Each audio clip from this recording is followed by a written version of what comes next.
Thank you, Mr. Chairman. We're here because we've recently suffered multiple failures of law enforcement, beginning with the killing of George Floyd. He died because a rogue cop with multiple complaints for misconduct was allowed to remain on a police force, as did one of his accomplices.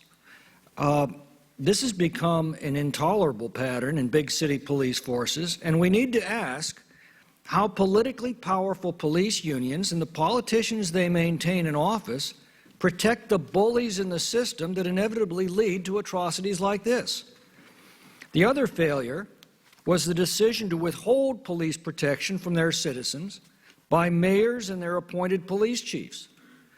That failure killed Pat Underwood, killed David Dorn, and so many other innocent victims in the ensuing riots.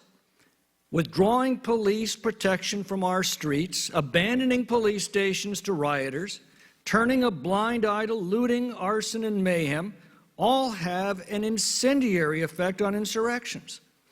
Without law enforcement, there is no law. And without law, there is no civilization. An accounting of the deaths and destruction caused by these acts of dereliction have yet to be tallied, but it's going to be staggering. Now, we meet today to chart a course forward, and I think we can look to no better guide than Sir Robert Peel, the father of modern policing, who set forth principles of law enforcement for a free society nearly 2 centuries ago. And when you read them, you realize how far we have drifted from these moorings.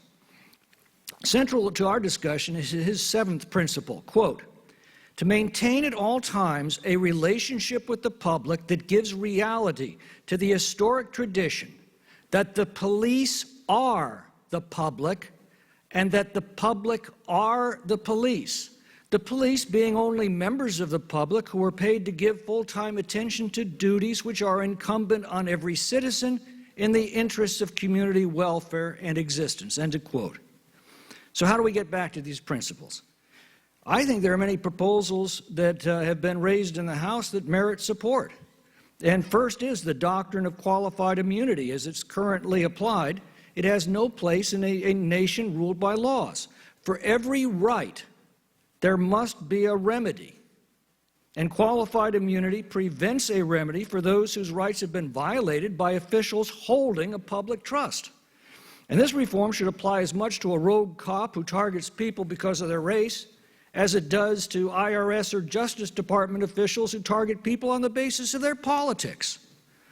Reforming qualified immunity simply holds public officials to the same standards as any other citizen exercising the same powers.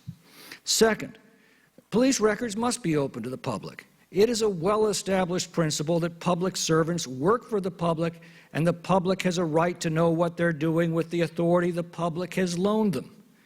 And police departments should be able to dismiss bad officers without interference from the unions.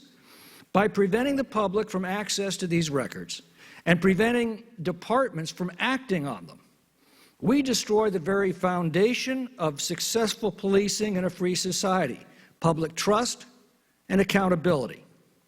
Third, turning police departments into paramilitary organizations is antithetical to the 6th principle laid down by Peel, quote, to use only the minimum degree of physical force which is necessary on any particular occasion for achieving a police objective.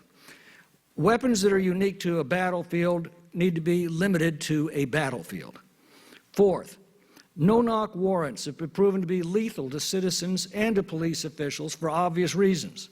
The invasion of a person's home is one of the most terrifying powers the government possesses. Every person in a free society has the right to take arms against an intruder in their homes. And that means that the authority of the police must be announced before that intrusion takes place. To do otherwise places every one of us in mortal peril. So I think these 4 reforms are legitimate powers for the federal government to uphold the constitutional rights of its citizens. But it's not within our legitimate power to dictate training and procedures for every community in the country. As Peel counsels us, Effective law enforcement is a community endeavor, and every community has different needs and different circumstances which require different standards. One-size-fits-all bromides are at best ineffective and at worst dangerous. And then finally, lest we forget, when faithful, dedicated, honest police officers, and that is the vast, vast majority of those who serve us, when they are attacked and degraded and disrespected and demoralized and hamstrung and withdrawn, those most at risk are the poor and the defenseless who live and work in our inner cities. I yield back. The gentleman yields